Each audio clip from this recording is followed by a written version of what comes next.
Le toca a Dios responder a este clamor, directa o indirectamente elevado al cielo.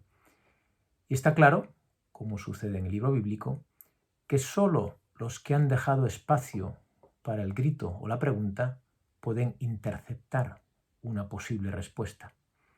¿Cómo responde Dios a Job? En medio de la tormenta, lugar por antonomasia de las teofanías, de las apariciones de Dios, el Todopoderoso acepta el desafío del sufriente, coge el guante, podemos decir, y comparece ante Job, pero no para responder, sino, curiosamente, para preguntar. Leamos ahora el inicio de la respuesta divina en el capítulo 38 del libro de Job. ¿Quién es este que enturbia mis designios con palabras sin sentido? Cíñete la cintura como un hombre. Yo te preguntaré y tú me instruirás. ¿Dónde estabas cuando yo cimentaba la tierra? Explícamelo si tanto sabes. ¿Quién fijó sus dimensiones, si lo sabes? ¿O quién extendió sobre ella el cordel? ¿Sobre qué se apoyan sus pilares? ¿Quién asentó su piedra angular cuando cantaban a una las estrellas matutinas y aclamaban todos los ángeles de Dios?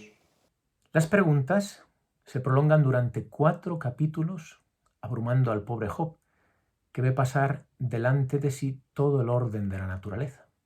Pero, ¿qué tipo de respuesta es esta?, nos preguntamos. ¿No supone mirar para otro lado? Job pregunta sobre el dolor y la injusticia. Dios le responde con el espectáculo de la creación. Intentemos también nosotros ponernos en la piel de Job y no jugar el papel de sus amigos. Dejemos suspendida por un momento la pregunta acerca del dolor. Ojo, suspendida, no olvidada. Y atendamos al interrogatorio divino. Job ha estado respirando por la herida, mirando fijamente un punto y se ha vuelto miope para el resto.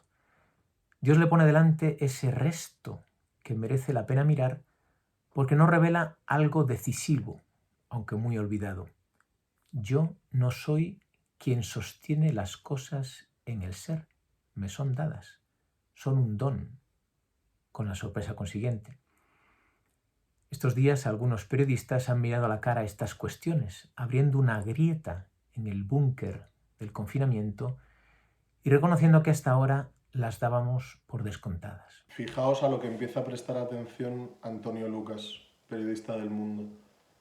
Igual que empiezo a descubrir a qué suena mi casa, me asombro de cosas normales que se han hecho extraordinarias.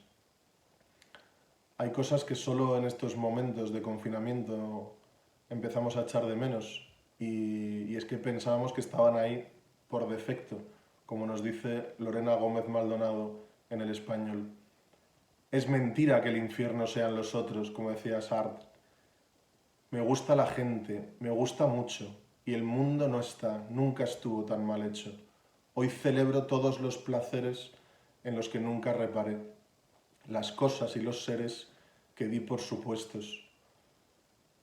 Pasamos de dar por supuestas algunas cosas a que lo cotidiano, lo de siempre, empiece a ser nuevo, empiece a ser fuente de novedad. Y nos lo dice de una forma impresionante Salvador Sostres en El Mundo. Mientras vivíamos en la calle, me hartaba de oír a los que querían desconectar, a los que necesitaban aire puro, a los que se quejaban de la polución, del tráfico, de la rutina, de estar todo el día trabajando. Tenemos este día de hoy, los ojos de tu hija de hoy, los juegos de tu hija de hoy, los besos de tu hija de hoy, y esta página en que cada día escribo, como si fuera una plegaria, que aunque de repente se hiciera la noche y nunca más volviera a salir el sol, hemos vivido la historia de belleza, amor y gracia más extraordinaria que jamás haya sido contada. Y hasta cuando se hacen mayores y se vuelven, digamos, problemáticos, esos hijos de los que hablaba Sostres no dejan de ser un don sorprendente, como cuenta y reconoce en El País Luz Sánchez Mellado. De momento soy el blanco de sus dardos, el mono de sus ferias, la culpable de sus males y la expulsada de sus fiestas. pero también la privilegiada invitada al fascinante espectáculo de ver vivir a esas personas que no son tuyas, pero a las que diste la vida, de sentir con ellas sus alegrías, sus miedos, sus anhelos, sus angustias y las mías. Cuando todo esto pase y nos tiremos a la calle a recuperar nuestras vidas, extrañaré estos días. Así que disfrutémoslos en lo que valen a la vez que los sufrimos. Creo que ahora estamos preparados para recuperar la pregunta acerca del dolor y la injusticia que habíamos dejado en suspenso. Después de lo que hemos leído, ya no somos capaces de mandarlo toda la mierda, con perdón, porque si somos sinceros, ya no podemos censurar ninguno de los dos polos. El dolor, que parece insinuar el no sentido, y la presencia de las cosas, que parece testimoniar lo contrario. Esto implica un ejercicio de libertad. También de esta libertad ha hecho gala una parte de la prensa española. Nos lo propone Manuel Vicente en El País. Confinados en casa, con la angustia del encierro, cada uno puede purificar la mente y recuperar la moral imaginando el milagro que sucederá ahí fuera en plena naturaleza. La eclosión de las flores va a coincidir con la curva más alta de la pandemia. El polen transportado por el viento, por los pájaros y los insectos, se cruzará con el aciago coronavirus en el espacio. Frente a cualquier catástrofe a la que nos conduzca la peste, el polen y las semillas sembradas esta primavera al final ganarán la batalla como siempre. He de confesar que yo mismo debo ejercer esta libertad, que consiste en acoger la realidad tal y como se nos presenta, sin censurar ningún polo. Cuánto me sorprende estos días en el hospital encontrar de la mano grandeza y debilidad humanas. Hace unos días dialogaba con un anciano en su habitación del hospital, sentado, en pañales, con dificultades para respirar. Me contaba su vida y salía a relucir la grandeza y dignidad de una vida humana con la imponencia de sus deseos, exigencias, gestos de amor y sacrificio que gritan eternidad. Y todo esto me lo contaba en pañales, con un último hilo de aliento. ¿De aquí se puede concluir que todo es nada? Creo que no. Y aquí hay un ejercicio de lealtad de la razón por nuestra parte. Pero preguntémonos, ¿basta este equilibrio de polos? El don que son las cosas por un lado y la debilidad extrema por el otro para vencer nuestro miedo? Sí, siempre y cuando, como para Job, el don que son las cosas sea desvelado por una presencia cercana, atractiva, real, concreta, capaz de abrazar el dolor. Solamente entonces el miedo puede ser vencido. Alfonso, ¿hay algún ejemplo en los diarios que nos pueda ayudar? Pues se me vienen a la cabeza dos ejemplos. El primero vuelve a proponerlo Julián Carrón en el artículo del Mundo. Se pregunta, ¿qué vence el miedo en un niño? La presencia de su madre. Este método vale para todos. Es una presencia, no nuestras estrategias, nuestra inteligencia, nuestro valor, lo que mueve y sostiene la vida de cada uno de nosotros. Y el segundo, también respondiendo a esto que preguntas, es del poeta granadino Jesús Montiel, que en el periódico El Subjetivo dice, hablando de sus hijos, dice, no dejan de sorprenderme. Durante el confinamiento no han pronunciado una sola queja, al contrario que nosotros, los adultos. Aceptan la situación porque la verdadera normalidad de un niño es su familia.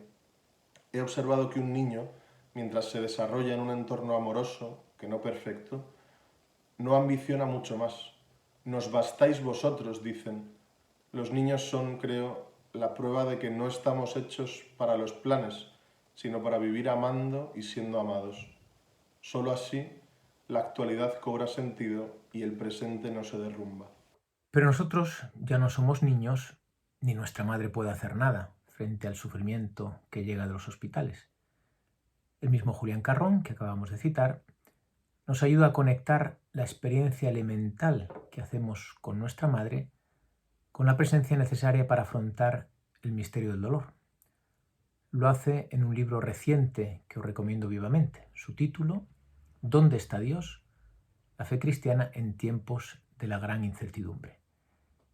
En este libro nos ofrece un ejemplo que creo que puede ser especialmente instructivo. Lo leemos.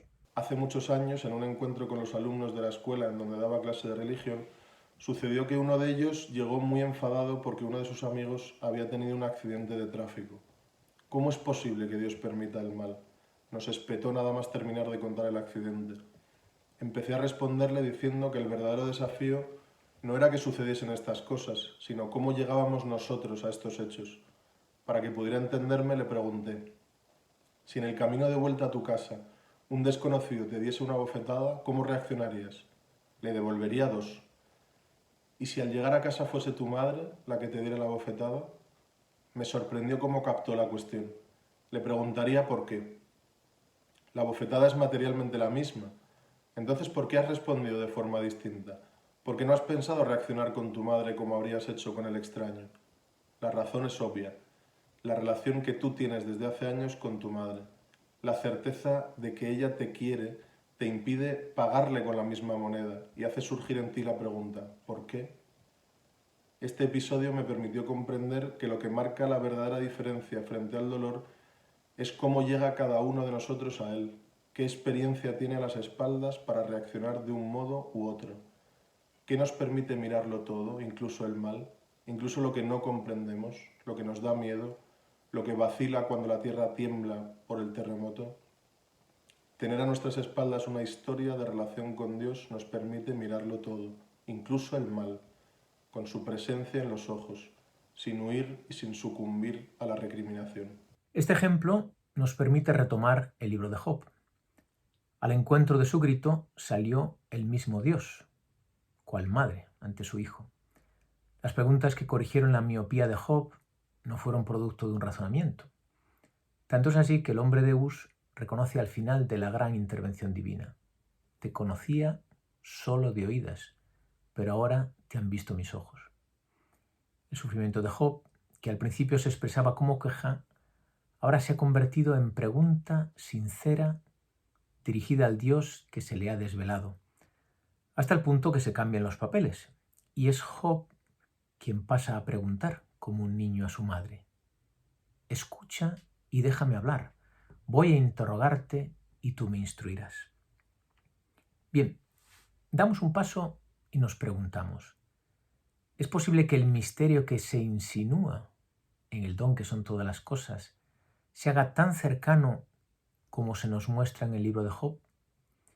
Puede llegar a tomar el rostro de una presencia humana, como lo es la madre para el niño. Por menos de esto, confesémoslo, lo que leemos de Job sería mera poesía. En realidad, esta pregunta ya tuvo respuesta hace 2000 años.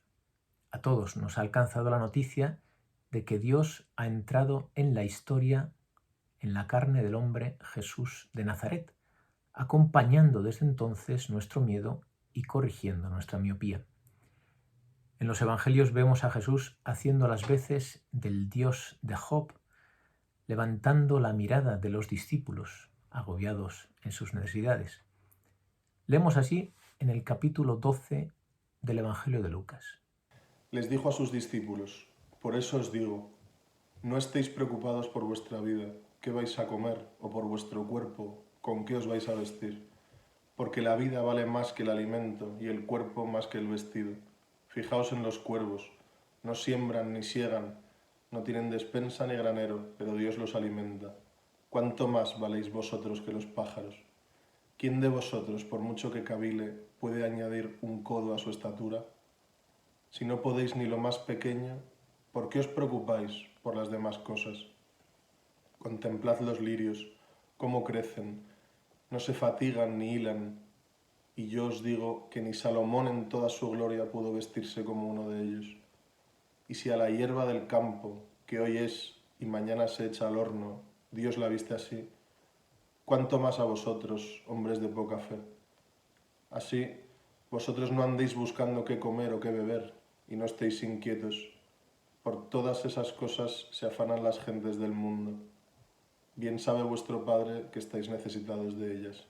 Es sorprendente encontrar en estas líneas evangélicas la misma pedagogía que Dios emplea con Job, solo que ahora ya no es literatura, aunque una literatura que dice de una mirada inteligente, sino un hecho que ha entrado en la historia. El Evangelio relata algo que ha sucedido. Nos pone delante una presencia humana que desafiaba el miedo y que no solo ha ocupado el papel del Dios de Job, sino que se ha hecho también piltrafa humana, como el hombre de Uz, cargando sobre sus hombros todo el dolor de la humanidad. Que esto no es poesía se ve por el hecho de que desde hace siglos aquella cruz pende en las paredes de infinidad de hospitales en todo el mundo. La ternura hacia la aflicción humana que vemos en Jesús queda reflejada paradigmáticamente en aquel otro pasaje en el que el maestro se cruza con un cortejo fúnebre entrando en el pueblo de Naín. Leemos de nuevo el Evangelio de Lucas, esta vez en el capítulo 7. Poco tiempo después iba camino de una ciudad llamada Naín, y caminaban con él sus discípulos y mucho gentío. Cuando se acercaba a la puerta de la ciudad, resultó que sacaban a enterrar a un muerto, hijo único de su madre, que era viuda, y un gentío considerable de la ciudad la acompañaba. Al verla, el Señor se compadeció de ella y le dijo: «No llores». Y acercándose al ataúd, lo tocó. Los que lo llevaban se pararon y dijo: «Muchacho, a ti te lo digo, levántate». El muerto se incorporó y empezó a hablar, y se lo entregó a su madre. Cuando la aventura del Nazareno parecía que había llegado a su fin, tras una muerte espantosa en cruz, una noticia inaudita sacudió el escepticismo de los discípulos, llegando hasta los extremos del Imperio Romano. Jesús ha resucitado. Lo acabamos de celebrar en el silencio de nuestro confinamiento estos días de Semana Santa. Comparto con vosotros una de las experiencias que más me han marcado en estos días de hospital que han coincidido con la Semana Santa y la Pascua cristianas. Cuando uno mira diariamente a la cara a la muerte, cuando uno tiene delante el dato testarudo del decaer de nuestra vida, parece que la única conclusión a la que puede llegar nuestra razón es que somos nada. Todo nuestro ser se revela ciertamente ante esto. Esto nadie lo duda. Pero decimos, conclusión, somos nada. Frente a este problema universal de la razón, se levanta la gran noticia que ha atravesado Occidente. Jesús ha resucitado. 2000 años se han encargado de poner a prueba la solidez de esta hipótesis a través de la vida nueva de los cristianos, que afrontaban la muerte, especialmente el martirio, con alegría. Y esto es lo que me sorprendía como algo nuevo en estos días de hospital. Solo una historia particular, aquella pasión, muerte y resurrección del Nazareno, puede salir al encuentro de un problema universal y parece que insoluble de la razón. El crucifijo que cuelga en cada habitación del hospital es memoria de ello. Y así entraba yo estos días en las habitaciones, con la noticia, con el dato de que Cristo ha resucitado. Un hombre ha atravesado los umbrales de la muerte y por lo tanto se convierte ya en esperanza real, concreta, delante de nuestra libertad, desafiando por lo tanto nuestra esperanza. Ahora bien, la objeción que surge es más que comprensible, lo reconozco. ¿Cómo me alcanza esa presencia humana a mí hoy? Aquel hombre, Jesús, ha vencido la muerte y domina por tanto el tiempo y el espacio. Entonces, ¿se puede hacer experiencia real de esta compañía de Dios al hombre? ¿Se puede tomar en serio la noticia de la resurrección? Conmueve la dramaticidad con la que se expresa Joana Bonet en La Vanguardia. Escribe un artículo precioso dialogando con cada una de las frases del Padre Nuestro. Al principio diciendo en condicional, ¿no?, que le aliviaría que hubiera un Padre bueno ahí arriba que estuviera escuchando ahora mismo nuestros gritos.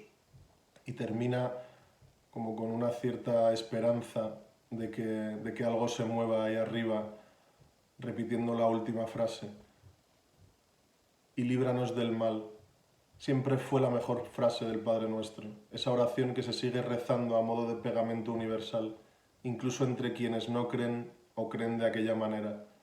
El mal ya no es silencioso ni acecha en la esquina, está frente a nosotros. Y queremos creer, sí, creer que la luz vino y se fue, y vino de nuevo. Retomando esta secreta esperanza de Johanna Bonet, nos preguntamos, ¿la luz vino alguna vez? ¿Viene de nuevo? ¿Cómo se puede reconocer? Demos un paso.